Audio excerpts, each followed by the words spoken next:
আইয়ামে জাহিলিয়াতে এই প্রবলেমসগুলো ছিল, আপনাকে আমি আস্তে আস্তে এখন মেরাজের দিকে নিয়ে যাচ্ছি। আইয়ামে জাহিলিয়াতে প্রবলেমস কি বললাম? 1 নাম্বার কি ছিল ভাই?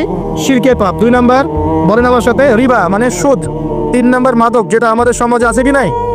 4 নাম্বার হচ্ছে মেয়েদের অবমাননা।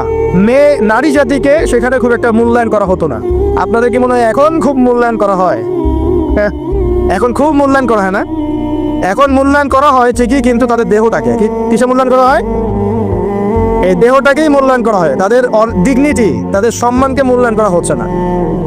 আমরা কত বড় ভণ্ড দেখবেন, নারী অধিকারের কথা বলি কিন্তু পতিতালয়গুলোকে বন্ধ করি না। আমরা যদি সত্যি তাদেরকে ভালোবেসে থাকি, তারা যদি আমাদের সমাজের অংশ হয়, আমাদেরই কারো মা, কারো বোন, কারো আত্মীয় হয়ে থাকে, তাহলে আমরা কি আমাদের অর্থ দিয়ে তাদেরকে কর্মসংস্থানের ব্যবস্থা করে দিতে পারতাম না? কয়জন এই কাজটা করেছে? কয়জন এই কাজটা করেছে বা করার হিম্মত দেখাচ্ছে? ওদেরকে রেখেও দিবে, তাদেরকে ভোগও করবে, করে আবার ওদের অধিকারের আন্দোলনও করবে। কত বড় ভণ্ড জাতি চিন্তা করবে। আমরা একটু নিয়োগ করতে পারি তো, আমরা আমাদের অর্থ সম্পদ থেকে আমরা প্রয়োজনে আমাদের পলিটিক্যাল পাওয়ার কাজে লাগিয়ে, আমাদের এখানে যারা অনেস্ট মেম্বার, চেয়ারম্যান, এমপি সাহেব থাকবেন, তাদের পলিটিক্যাল পাওয়ারটাকে কাজে লাগিয়ে আমরা আমাদের এলাকাগুলোর মধ্যে সমস্ত অনৈতিক কাজগুলো বন্ধ করে দিব স্যার। এবং ওইকে আমরা ভালো কোনো কর্মসংস্থানের ব্যবস্থা করে দিব। দেখবেন কোনোদিনও শেষের এই পথে পা বাড়াবেন ইনশাআল্লাহ। কোনো মেয়ের কি এই কাজ করতে ভালো লাগে আপনার মনে হয়?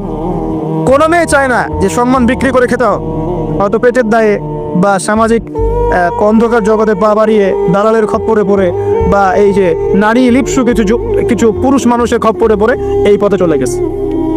এরা যদি আমাদের আত্মীয় হতো, আমাদের বংশে কেউ হতো, আমাদের কারো মা, কারো বোন, কারো স্ত্রী হতো, তাহলে কি আমরা সমাজে মুখ দেখাতে পারতাম? ইয়াজুজ আর মাজুজ সারা বিশ্বে ফাসাদ সৃষ্টি করবে।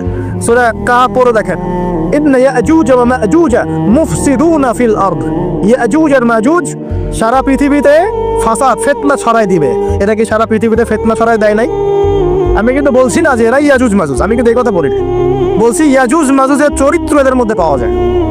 বিশ্বের প্রত্যেকটা জায়গায় ফাসাদ সৃষ্টি করে দিচ্ছে। কখন কোন দেশকে কোন দেশের সাথে লাগাই দেওয়া যাবে, তার মধ্যে ফিকশন লাগে অস্ত্র বিক্রি করা যাবে, কোথায় কোন খনি আছে দখল করা যাবে, কোথায় কোন মুসলিম আছে ওদেরকে বোম্বিং করা যাবে, কোথায় কারাগারে নিয়ে মুসলিমদেরকে টর্চার করা যাবে, শান্তিপূর্ণ মুসলিম কান্ট্রির মধ্যে কেমন করে জঙ্গি ইস্যু তৈরি করা যায়, সারাদিন এই ফিকির করে বেড়ায় মাথার মধ্যে।